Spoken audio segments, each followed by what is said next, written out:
Welcome sa Tagalog Manhwa Recap. Dinagdag pa ng elder na kung gusto daw talagang basahin ni Zhang Zuan ang mga libro na yon maaari niya rong sundan ito. Sa taglay daw na talent ni Zhang Zuan maaari daw nitong subukan ang test ng mga first-class alchemist.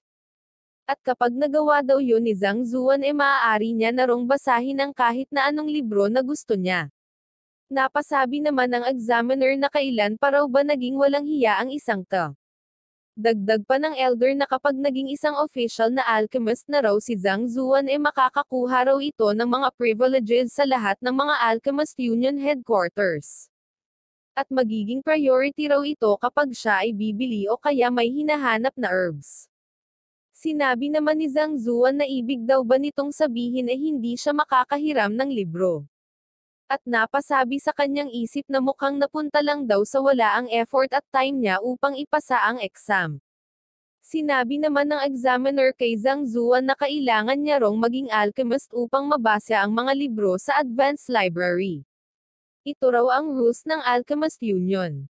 At kung gusto raw talagang pag-aralan ni Zhang Zuan ang activation ng special corpority kailangang humanap daw ito ng paraan na maging isang alchemist. Napasabi naman si Zhang Zuan na dahil wala na rong ibang paraan upang makapasok siya sa advanced library magiging alchemist daw siya. At nagtanong kung paano raw ba mag-take ng qualification exam upang maging alchemist. Hindi raw siya maaaring sumuko ngayon kaya susubukan niya raw ito. Na siya namang ikinagulat ng elder. Susubukan, sambit naman ng examiner. At napasabi sa kanyang isip na ang alchemy daw ay isa raw sa siyam na mga upper professions. Ang isang tao raw ay nagpapakahirap ng ilang taon upang maging alchemist. Tapos ang gusto raw ni Zhang Zuan mag-test lang nagbibiro daw ba ito? Maya-maya pa ay sinabi ng examiner na upang maging isang alchemist hindi raw sapat na may alam lang ito sa herbs at sa mga differences nito. Kailangan din daw ang kaalaman sa tamang pagpili ng mga herbs, extract ang mga active ingredients at purify ito, at ang panghuli ay ang pag-refine ng peel. At sa refine ng pangalang daw mayroong libo-libong mga refine ng techniques. Ang qualifications exam daw para rito ay hindi madali. Dinagdag pa ng elder na tama daw yun at isang pagkakamali lang daw sa buong process magle-lead na ito sa failure. Ang success daw ay makukuha sa pamamagitan ng maiging pag-aaral at paulit-ulit na pag-practice araw at gabi. Hindi raw ito makukuha sa isang gabi lang. Napatanong naman si Zhang Zuan na ganoon daw ba talaga iyon kakomplikado. 2 linggo na lang daw bago ganapin ang freshman competition. Kailangang masolve niya raw ang problemang ito sa loob ng 2 linggo. Ano pa raw ba ang silbi ng pagiging alchemist kung hindi niya ito masosolve? Ngunit mukhang hindi rin naman daw niya kayang maging alchemist sa loob ng 2 linggo. Na siya namang ipinagtaka ng dalawa. Maya-maya pa ay sinabi ng examiner kay Zhang Zuan na wag daw ito masyadong maging ambitious. Siya raw ay wala pang 20 years old ngayon. Mabi-break daw nito ang record ng Changshuan Kingdom kapag ito raw ay naging alchemist nang hindi pa umaabot sa edad na 30. At ito raw ay hindi magagawa ni Zhang Zuan sa loob lang ng 15 na araw. Kaya iminumungkahin niya raw na pag-aralan daw muna ni Zhang Zuan ng maigi ang lahat ng step by step. Huwag daw itong magmadali. Sinabi naman ni Zhang Zuan na sige. Skip niya na lang daw ang exam at mag-iisip ng ibang paraan.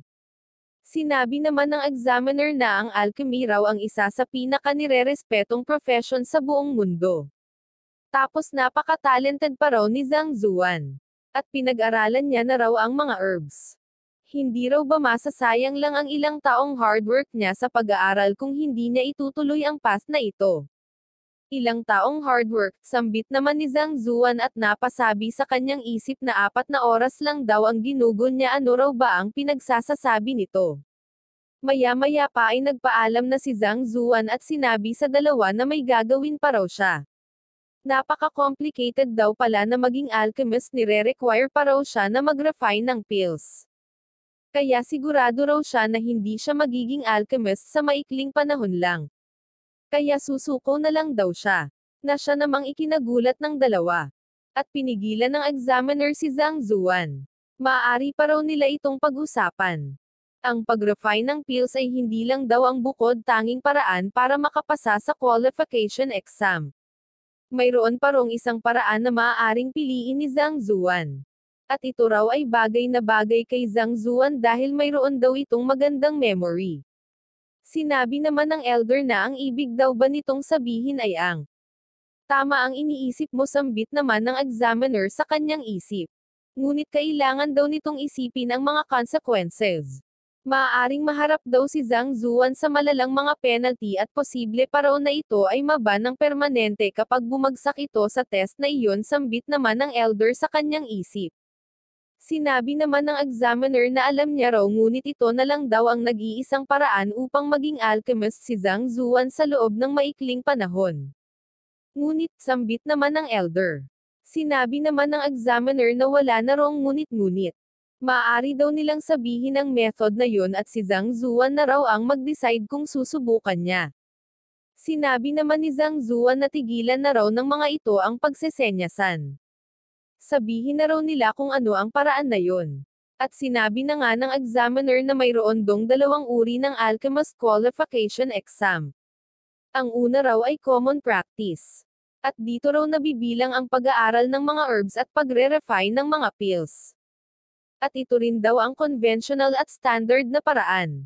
Sinabi naman ng elder na ang pangalawang paraan daw ay hindi tungkol sa pagre-refine ng pills.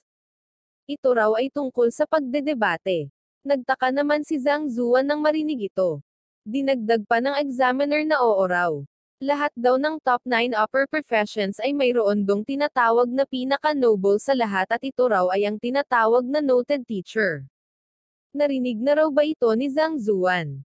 Dinagdag naman ng elder na ang isa rong matalinong noted teacher ay kayang gabayan ang mga tao sa kanilang learning process. Kasama daw rito ang cultivation, alchemy, equipment forging, formation at iba pa. Ganun pa man kinakailangan daw ng mahabang panahon upang maging isang noted teacher. Kaya paano pa raw magkakaroon ang mga ito ng extra energy na kinakailangan nila upang matuto ng alchemy at equipment forging? O maging professional na alchemist at equipment forger?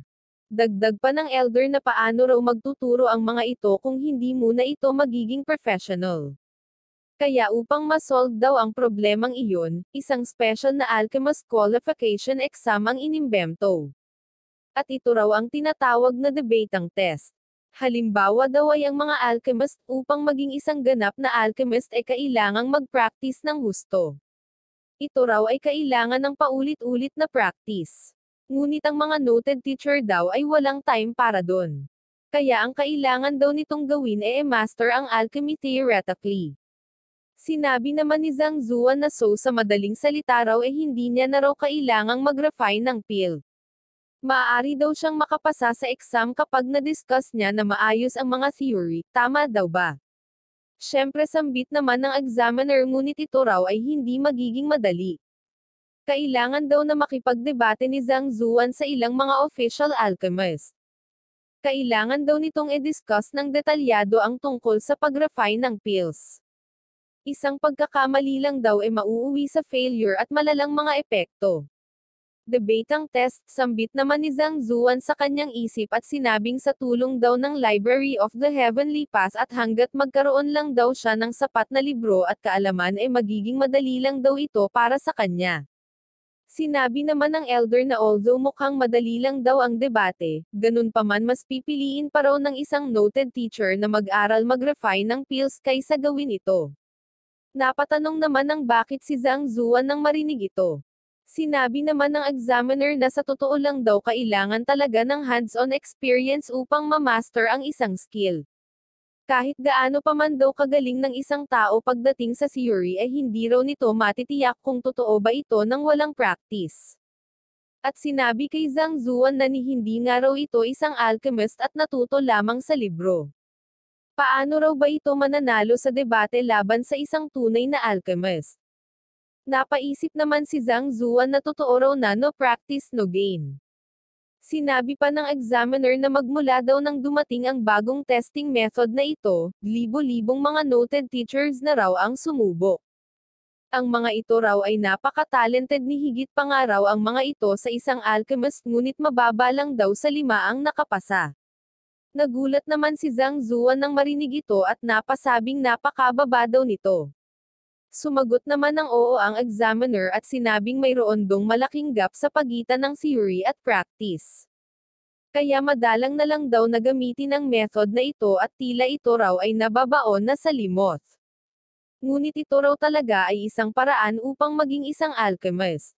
Sinabi naman ni Zhang Zuan sa kanyang isip na kung hindi raw ito kayang gawin ng iba hindi raw ibig sabihin na hindi niya rin ito kayang magawa. Hindi raw malalaman ng iba ang katotohanan ng isang theory kung walang practice. Ngunit sa tulong daw ng Library of the Heavenly Path madali niya lang daw itong malalaman. Kaya sinabi niya sa dalawa na kukunin niya raw ang debatang test. Nalabis namang ikinagulat ng dalawa. At sinabing alam daw ba ni Zhang Zuan ang consequences pag bumagsak ito sa test. Napatanong naman si Zhang Zuan kung ano raw ba ang mga ito. Sinabi naman ng alchemist na kailangan dong makipagdebate ni Zhang Zuan sa at least 10 mga alchemist ng sabay. Ang mga alchemist daw na ito ay mayroong mga high status. At kung mayroon dong kumuha ng debatang test ang mga ito raw ay mag-agambala. Kaya naman nag-establish ng rule ang union na ang sino mga apprentice alchemist na bumagsak sa debate ay magkakaroon ng fine na at least 100,000 na gold coins sa bawat alchemist na nandoon. At pangalawa ito raw ay makakatanggap ng 100 na palo mula sa Immortal Slaying Rod bilang parusa. At ang pangatlo ay mababan ito sa pagkuha ng qualifications exam sa loob ng 10 taon. Napasabi naman si Zhang Zuan na napaka-harsh daw pala talaga ng parusa. At sinabi sa kanyang isip na mayroon dong at least 10 na mga alchemist kaya pag bumagsak daw siya kailangan niya rong magbayad ng 1,000,000 na gold coins. Sinabi naman ng elder na ang punishment daw ay harsh at ang mismong test daw ay napakahirap na ipasa. Kung kaya naman wala na rong sumusubok sa method na ito. Sinabi naman ng examiner kay Zhang Zuan na napaka-talented daw nito. Kaya sa tingin niya raw mas mabuti na mag-aral na lang daw ito ng step by step. Hindi raw maganda ang pakikipagdebate para sa kanya. Sumagot naman si Zhang Zuan na okay lang daw yun. Nakapag-decide na raw siya na kunin ang debatang test. At sinabi sa examiner na tulungan daw siya nitong makapag-take ng debatang test. Hindi naman makapaniwala ang dalawa sa narinig nila at sinabi ng examiner kay Zhang Zuan na hindi naman daw nito kukunin ang test ngayon din, hindi raw ba? Ngunit tumango lang si Zhang Zuan at sinabing kukunin niya raw ito ngayon. Tinanong naman ng elder na alam daw ba ni Zhang Zuan ang content ng debatang test.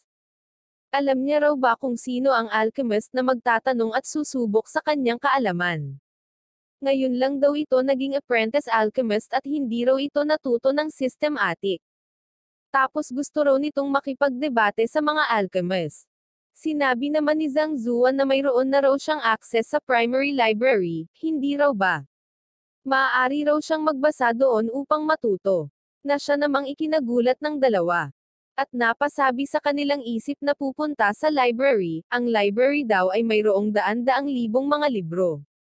At imposible daw na mabasa iyon lahat ni Zhang Zuan sa loob ng 3 hanggang 5 taon. Ni hindi pa nga raw pala ito nakakatapak sa library tapos sinasabi na nito na makikipagdebate siya sa mga alchemist. At sinabi naman ni Zhang Zuan na oo pupunta raw muna siya sa library saglit. Hindi naman makapaniwala ang dalawa sa narinig nila. Magbabasa daw si Zhang Zuan saglit, binabalak daw ba nito na magbasa lang ng saglit bago ang debate.